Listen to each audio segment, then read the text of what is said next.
இப்ப குறுக்கால இந்த கௌசிக் வந்தா அப்படிங்கிற மாதிரி நமக்காக வர்றதுக்கு சில பேர் இருப்பாங்க. இந்த பக்கா மசாலாம் விட்டுருங்க, அவங்க எல்லாம் வந்துட்டு நமக்கு ஈடு இணையே வரமாட்டார்கள். அண்ணன் சொன்னது போல நாம கேட்கிற கேள்விக்கு பதில் சொல்றதுக்கே அவங்க வந்துட்டு இன்னொரு 10 வருஷம் தேவைப்படும். அதனால அவங்க எல்லாம் விட்டுருவான். அப்ப யாரு குறுக்கால வர்றது? நமக்கு குறுக்கால நம் இனத்தாரையே கொண்டு வந்து நிறுத்துவாங்க. பதில் சொல்றதுக்கு திராணியற்ற திராவிட திருவாளர்கள் நம் இனத்துக்குள்ளேயே சண்டை மூட்டுவது போல அண்ணன் திருமாவளவனையே நமக்கு எதிராக திருப்பி வந்து நிறுத்துவாங்க. எப்படி? அவர் கூட்டம் போட்டு பேசுறாருங்க. ராஜராஜ சோழன்லாம் அடிமை, சமஸ்கிருத அடிமை தெரியுமா இல்லையா? அருண்மொழி சோழன் அவன் பேரு தமிழ் பேர் தான். ஆனா இவர் சொல்லுவார் அவர் பேரு ராஜராஜன் யாரோ கொடுத்த பட்டத்தை வச்சுக்கிட்டானாமா, அதனால சமஸ்கிருத அடிமையாமா. திராவிடங்கிறது என்னங்கய்யா? அண்ணா திராவிடங்கிறது என்ன பேரு? சமஸ்கிருதமா அது வந்துட்டு தமிழா? அந்த சமஸ்கிருத பேரை தாங்கி நிற்கக்கூடிய இவர்கள் திராவிடவாதிகள். இந்த திராவிட கொத்தடிமைகள் சமஸ்கிருத அடிமைகளா இல்லையா? தமிழ் தேசிய எழுச்சி என்று மாநாடு நடத்த போகிறோம்னு எனக்கு ஒரே ஒரு ஞாபகம் தான் வந்துச்சு. மாவீரர் நாளிலே அண்ணன் சீமான் அவர்கள் சூளுரைத்தார். என்ன சூளுரைத்தார் தெரியுமா? 2026 தேர்தல் முடியட்டும், நம்மை விட பிரபாகரன் என்றும் தமிழ் தேசியம் என்றும் இந்த திராவிட திருவாளர்கள் பேசுவார்கள், நான் பேச அப்படின்னு அண்ணன் சீமான் ஒரு சூழலை எடுத்தார். தேர்தலே நெருங்கல, அதுக்குள்ள அண்ணன் திருமாவளவன் உடுந்து முடி போல திராவிடத்தின் காலை பிடிச்சுக்கிட்டு 4 எம்எல்ஏ வாங்கி என்னத்தை கீழ்ச்சிக்க சொல்லுங்க. உங்களால உங்க கட்சி கொடியை ஏத்த முடியுதா? கட்சி கொடியை ஏத்த முடியுதா? அதிகாரம் தாங்க எங்களுக்கு முக்கியம். அதிகாரத்தை நாங்கள் வென்று விட்டால் அதன் மூலமாக எல்லாத்தையும் அடைஞ்சிடலாம். இந்த 4 எம்எல்ஏ வச்சுக்கிட்டு நீங்க என்ன அதிகாரத்தை அடைந்து சொல்லிட்டோம்னாக்க RSS கை குழந்தை. ஏன் தெரியுமா? அண்ணன் விஜில் மேடையில் ஏறிட்டார். மேடையில ஏறினாக்க என்ன இருந்துச்சு? அப்ப ராஜபக்சேவை பார்த்து நீங்கள் கைகுலுக்கிய போது இனத்தின் துரோகியா இல்லையா? நீங்க இனத்தின் துரோகியா இல்லையா? கேட்கலாமா?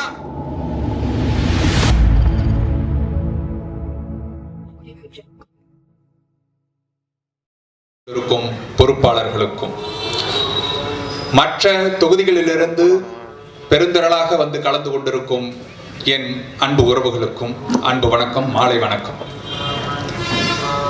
இன்னைக்கு மருத்துவமனையில் என்ன ஒரு பெரியவர் வந்து பார்த்துருந்தார்.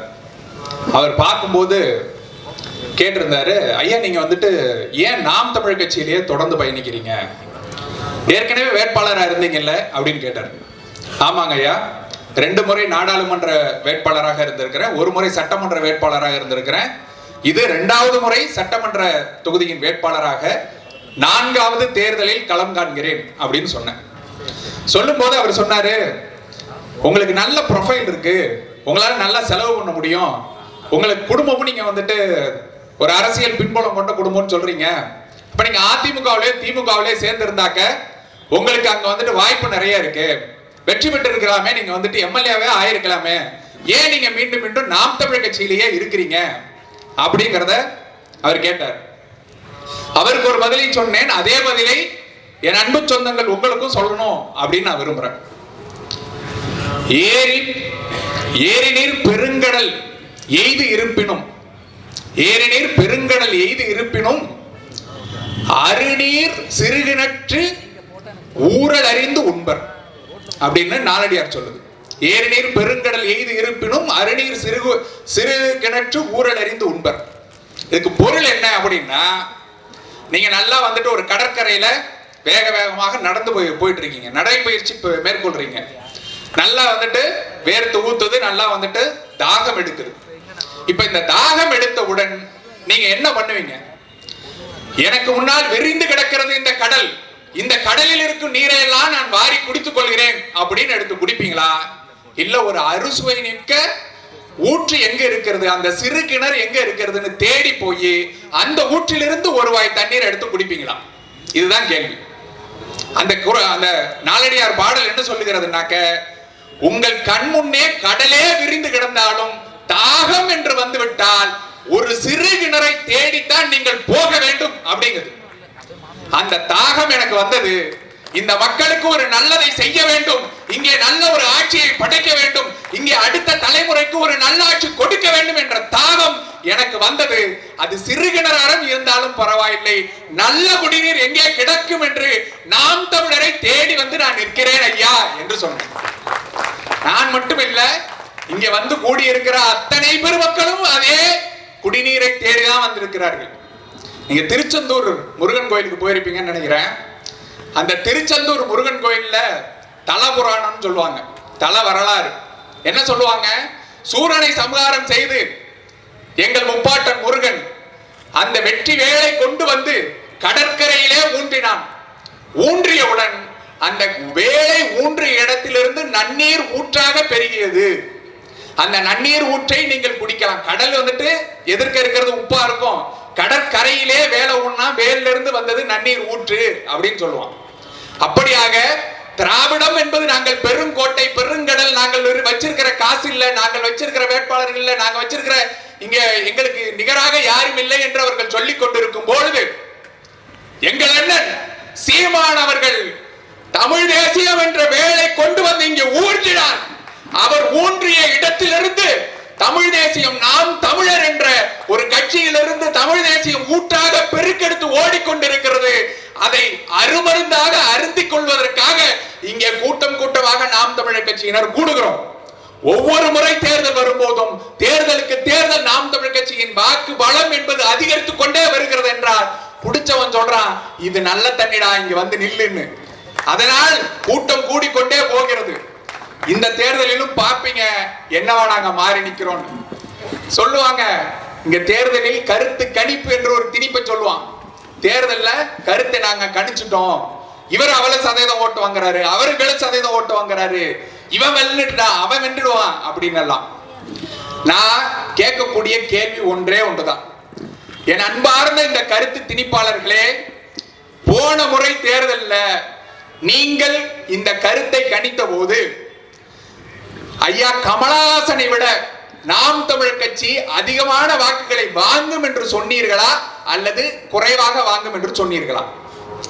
நாம் தமிழர் கட்சியை விட கமலஹாசன் அதிகமா வாங்கிடுவாருங்க, நிக்கிற இடத்துல எல்லாம் கமலஹாசன் அதிகமா வாங்குறாருன்னு இந்த கருத்து கணிப்பு செய்த அத்தனை பேரும் சொன்னோம். ஒருத்தம் கூட நாம் தமிழர் கட்சி அதிகமா வாங்கும்னு சொல்லல. ஆனா தேர்தல் முடிவு என்னவா வந்துச்சு? இப்ப கமலஹாசன் என்னவா இருக்கிறாரு? கமலஹாசன் காணாமலே போயிட்டாரு, கட்சியை கலைச்சிட்டு போய் திமுகவுல சரணடைஞ்சிட்டாரு.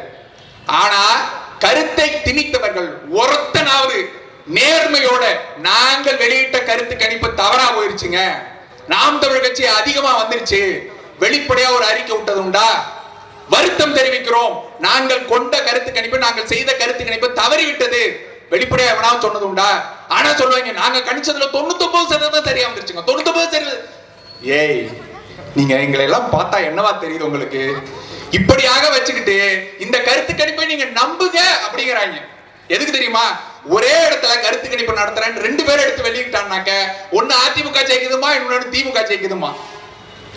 இப்படியாக இவங்க கருத்து கணிப்பை வெளியிட்டு விட்டு தேர்தல் முடிஞ்ச உடனே கேட்டீங்கன்னா நாங்க எல்லோரும் வெளியிட்ட கருத்து கணிப்பு சரியானதுன்றாங்க. எப்படா அது? நீ இவன் வந்துட்டு அதிமுக அவன் திமுக, எப்படா 2 பேரும் சரியானதா இருக்கும்? கருத்து கணிப்பு என்பதை கருத்து திணிப்பாக இவர்கள் செய்து கொண்டிருக்கிறார்கள், காசுக்காக செய்து கொண்டிருக்கிறார்கள். அதனால் அதையெல்லாம் உதறி தள்ளுவோம். நாம் தமிழ் கட்சி இந்த முறை வந்துட்டு மிகப்பெரிய வெற்றியை பெறும். தமிழ் தேசியம் இங்கே வளர்ந்து கொண்டிருக்கிறது. திராவிடமா தமிழ் தேசியமா என்ற போரை நாம் தமிழுக்கு அறைகூவல் விடுத்து இந்த தேர்தலை எதிர்கொண்டு கொண்டிருக்கிறது. இப்ப குறுக்கால இந்த கௌசிக் வந்தா அப்படிங்கிற மாதிரி நமக்காக வர்றதுக்கு சில பேர் இருப்பாங்க. இந்த பக்காமாஸ் எல்லாம் விட்டுருங்க, அவங்க எல்லாம் வந்துட்டு நமக்கு ஈடு இணையே வரமாட்டார்கள். அண்ணன் சொன்னது போல நாம கேட்கிற கேள்விக்கு பதில் சொல்றதுக்கே அவங்க வந்துட்டு இன்னொரு 10 வருஷம் தேவைப்படும். அதனால அவங்க எல்லாம் விட்டுருவான். அப்ப யாரு குறுக்கால வர்றது? நமக்கு குறுக்கால நம் இனத்தாரையே கொண்டு வந்து நிறுத்துவாங்க. பதில் சொல்றதுக்கு திராணியற்ற திராவிட திருவாளர்கள் நம் இனத்துக்குள்ளேயே சண்டை மூட்டுவது போல அண்ணன் திருமாவளவனையே நமக்கு எதிராக திருப்பி வந்து நிறுத்துவாங்க. எப்படி? அவர் கூட்டம் போட்டு பேசுறாருங்க, ராஜராஜ சோழன்லாம் அடிமை, சமஸ்கிருத அடிமை தெரியுமா இல்லையா? அருண்மொழி சோழன் அவன் பேரு தமிழ் பேர் தான். ஆனா இவர் சொல்லுவார் அவர் பேரு ராஜராஜன் யாரோ கொடுத்த பட்டத்தை வச்சுக்கிட்டானாமா, அதனால சமஸ்கிருத அடிமையாமா. திராவிடங்கிறது என்னங்கய்யா? அண்ணா திராவிடங்கிறது என்ன பேரு? சமஸ்கிருதமா அது வந்துட்டு தமிழா? அந்த சமஸ்கிருத பேரை தாங்கி நிற்கக்கூடிய இவர்கள் திராவிடவாதிகள். இந்த திராவிட கொத்தடிமைகள் சமஸ்கிருத அடிமைகளா இல்லையா சொல்லுங்க? கருணாநிதி என்ற பெயர் தமிழ் பெயரா? இல்ல தட்சணாமூர்த்திங்கிற பெயர் தமிழ் பெயரா? ஸ்டாலின், உதயநிதி ஸ்டாலின் ஏதாவது ஒண்ணு தமிழ் பெயரா? ஆனா இவர்கள் தான் நாங்கள் வந்துட்டு திராவிடம் தான் தமிழை காப்பாத்துது அப்படின்னு சொல்லக்கூடியவர்கள். இவர்கள் தான் சமஸ்கிருதத்தின் அடிமைகள். சொல்லுங்க, தைரியம் இருக்கா உங்களுக்கு? ராஜராஜ சோழன் அங்கே அவர்கள் இருந்த இடத்தில் ராஜராஜ பறையன் என்று பட்டம் கொடுத்து பறையர்களையும் அவர் கோயிலுக்குள் அனுமதித்து அங்கே அர்ச்சனை செய்தார்கள் என்பதற்குண்டான கல்வெட்டு சான்றுகள் இருக்குது. தமிழ் மக்கள் எல்லோரும் சமமாக வாழ்ந்தார்கள் என்பதற்குண்டான சான்றுகள் இருக்குது. ஆனா அதையெல்லாம் கண்டுக்க மாட்டார்கள். நீங்க வந்துட்டு நாங்கள் சோழர்களையும் கண்டுக்கிறது இல்ல, சேரர்களையும் கண்டுக்கிறது இல்ல, பாண்டியர்களையும் கண்டுக்கிறது இல்ல, யார் மீதும் எங்களுக்கு வந்துட்டு சரியான பார்வை இல்லை. அப்ப நாயக்கமாரு ஏன் அங்க வாய் சுழுக்குது? அந்த இடத்துல நாயக்கமார சொல்லும் போது ஏன் வாய் சுழுக்குது? நாயக்கர்களுடைய ஆட்சி என்னவாக இருந்தது சொல்லுங்க. சாதியை பெரும்பான்மையாக கொண்டு வந்து நிறுத்தி சமஸ்கிருதத்தை கோயிலுக்குள் திணித்து தமிழை கோயிலிருந்து வெளியேற்றியது நாயக்கர்களுடைய ஆட்சியில் தான். ஏன் வெளிப்படையா பேச மாட்டீங்க? பேசுங்க, வரலாற்றை தானே பேசணும், பேசுங்க. இப்ப வர்றாரு, நாங்கள் தமிழ் தேசிய எழுச்சி என்று மாநாடு நடத்த போகிறோம்னு. எனக்கு ஒரே ஒரு ஞாபகம் தான் வந்துச்சு. மாவீரர் நாளிலே அண்ணன் சீமான் அவர்கள் சூளுரைத்தார். என்ன சூளுரைத்தார் தெரியுமா? 2026 தேர்தல் முடியட்டும், நம்மை விட பிரபாகரன் என்றும் தமிழ் தேசியம் என்றும் இந்த திராவிட திருவாளர்கள் பேசுவார்கள், நான் பேச அப்படின்னு அண்ணன் சீமான் ஒரு சூழலை எடுத்தார். தேர்தலே நெருங்கல, அதுக்குள்ள வந்துட்டாங்க தமிழ் தேசியம், நாங்க தான் தமிழ் தேசியம், தூய தமிழ் தேசியம் வந்துட்டாங்க. அண்ணன் சொன்னது நடந்து கொண்டே இருக்கிறது. ஒவ்வொரு முறையும் அவர் சொல்வது மீண்டும் மீண்டும் நிரூபித்துக் கொண்டே இருக்கிறார். இந்த முறையும் நிரூபிக்கிறாரு. அவர் எடுத்து வைக்கும் ஒவ்வொரு காலடி தடமும் சரியானது என்பதை நமக்கு காலம் உணர்த்தி கொண்டிருக்கிறது. அந்த காலம் மீண்டும் உணர்த்துகிறது. அண்ணன் எடுத்து வைக்கும் ஒவ்வொரு அடியும் அவர்கள் அடிமடியை கை வைக்கிறது, அவர்களை கலைக்கிறது. இந்த திராவிட குட்டி சுவற்றை உடைத்து எரிகிறதுங்கிறத கண்ணு முன்னாடி நமக்கு தெரியுது. அண்ணன் எடுத்து வச்சிருக்கிற அடி அப்படி. அதனாலதான் தமிழ் தேசிய நாங்க தான், தமிழ் தேசிய நாங்க தான்னு நமக்கு எதிராக அவங்க வந்துட்டு நம் உறவுகளையே, ரத்த உறவுகளையே திருப்பி விடும் வேலையை அவர்கள் செய்து கொண்டு இருக்கிறார்கள். இப்ப சொல்லுவாங்க, நாங்கள் திராவிடத்தை இருக்க பிடித்து வச்சிருக்கிறோம். எப்படி? உடும்பு பிடிவால பிடிச்சு வச்சிருக்கிறோம். யாரு? அண்ணன் திருமாவளவன். உடும்பு பிடிவால திராவிடத்தின் காலை பிடிச்சுக்கிட்டு 4 எம்எல்ஏ வாங்கி என்னத்தை கீழ்ச்சிக்க சொல்லுங்க. உங்களால உங்க கட்சி கொடியை ஏத்த முடியுதா? கட்சி கொடியை ஏத்த முடியுதா? அதிகாரம் தாங்க எங்களுக்கு முக்கியம். அதிகாரத்தை நாங்கள் வென்று விட்டால் அதன் மூலமாக எல்லாத்தையும் அடைஞ்சிடலாம். இந்த 4 எம்எல்ஏ வச்சுக்கிட்டு நீங்க என்ன அதிகாரத்தை அடைந்தீர்கள் சொல்லுங்க. உங்க கட்சி கொடியை ஏத்த முடியுதா? வேங்கை வயலில் பிரச்சனை. வேங்க வயல்ல யாரு அதற்குண்டான மலத்தை கலந்தார்கள்? சாதிய ரீதியாக ஒருத்தன் ஒடுக்கணுங்கிறதுக்காக அதை செஞ்சான். உங்களால கேள்வி கேட்க முடியுதா? ஏன் வாய் பொத்தி கொண்டு இருக்கிறீர்கள்? உடும்புப்படியாக திராவிடத்தை பிடிச்சிருக்கிறதுனால உங்களால வாயை திறந்து கேள்வி கேட்க முடியல. விட்டுட்டு வாங்கன்னு சொல்றோம். தமிழ் தேசியம், உண்மையான தமிழ் தேசியத்தை பேச வேண்டுமா? வாங்க பேசுவோம். உண்மையான தமிழ் தேசியத்தின் கூறுகளாக யார் இருக்கிறார்கள் பேசுவோம். நீங்க மேடை போட்டு என்ன பேச போறீங்க? திரும்பவும் இதே ஈவராவை கொண்டு வந்து அந்த ஈவரா தான் தமிழ் தேசியத்தை வளர்த்தாருன்னு சொல்லிட்டு தானே போக போறீங்க. அதை சொல்லிட்டு போறதுக்கு அந்த மேடையை போடாமலே போங்க, தேவையில்லை. நீங்க இன்னும் சொல்ல போனாக்க, நாங்கள் பேசினால் அது வந்துட்டு ஆர்எஸ்எஸ் கை குழந்தை. திராவிடத்தை எதிர்த்துட்டோம்னாக்க, ஈவராவை எதிர்த்துட்டோம்னாக்க ஆர்எஸ்எஸ் கை குழந்தை. ஏன் தெரியுமா? அண்ணன் விஜில் மேடையில் ஏறிட்டார். மேடையில ஏறினாக்க என்ன இருந்துச்சு? அப்ப ராஜபக்சேவை பார்த்து நீங்கள் கை குலுக்கிய போது இனத்தின் துரோகியா இல்லையா? நீங்க இனத்தின் துரோகியா இல்லையா? கேட்கலாமா? நீங்கள் மேடையை பகிர்ந்தால் அது மேடை நாகரிகம். காங்கிரஸோடு, இனத்தை கொண்டொழித்த காங்கிரஸோடு ஒருவாதும் கூட்டணி வைக்க மாட்டோம். யாரு? அண்ணன் திருமாவளவன். இப்ப யாரு கூட கூட்டணி வச்சிருக்கீங்க? அதெல்லாம் வந்துட்டு நாங்க அப்படியே இறுக பற்றிக்குவோம். ஏன் தெரியுமா? இல்லையா? இறுக பற்றிக்குவோம். நாங்க விட்டோம்னா இன்னொருத்த வந்து பிடிச்சிருவான்னு கார்த்திகாக்கா சொன்னாங்கல்ல, அந்த மாதிரி விட்டாக்க இன்னொருத்த வந்து அந்த காலை பிடிச்சுக்குவாங்கிறதுக்காக நல்லா இறுக பற்றி பிடித்துக் கொள்ளுங்கள் திராவிடத்தை, தமிழ் தேசியம். அவரே சொல்றாரு, தமிழ் தேசியம் என்றால் என்ன தெரியுமா? தனி நாடு கேட்பதுதான் தமிழ் தேசியம். அப்ப இவர்கள்லாம் போலி தமிழ் தேசியம் பேசுகிறார்கள் அப்படின்னாரு. நாளைக்கு நீங்க போடக்கூடிய மேடையில தனி நாடு கேட்கணும். கேட்பீங்களா இல்லையா? தனி நாடு கேட்கலன்னா போலி தமிழ் தேசியம் ஒத்துக்கிட்டு மேடை விட்டு இறங்கணும். இறங்குவீங்களா? தைரியம் இருக்குதா உங்களுக்கு? அதை கேளுங்கள். நாங்க சொல்றோம். இப்படியாக நமக்குள்ளாக இனத்தின் பகையை நம் இனத்தாரோடையே ஏற்றி விட்டுக் கொண்டு இந்த திராவிடர்கள் குளிர் காய்ந்து கொண்டே இருப்பார்கள். நாம விழித்துக் கொள்ளணும். என் அன்பு உறவுகள், சரியா புரிந்து கொள்ளுங்கள், அரசியலை புரிந்து கொள்ளுங்கள். அரசியலை பேசுவதற்கு சரியான ஒரு கட்சி இருக்கிறது என்றால் இங்கே இந்த நிலத்தில் மண்ணுக்கும் மக்களுக்குமான அரசியலை நாம் தமிழ் கட்சி தான் எடுத்து வைக்கிறது.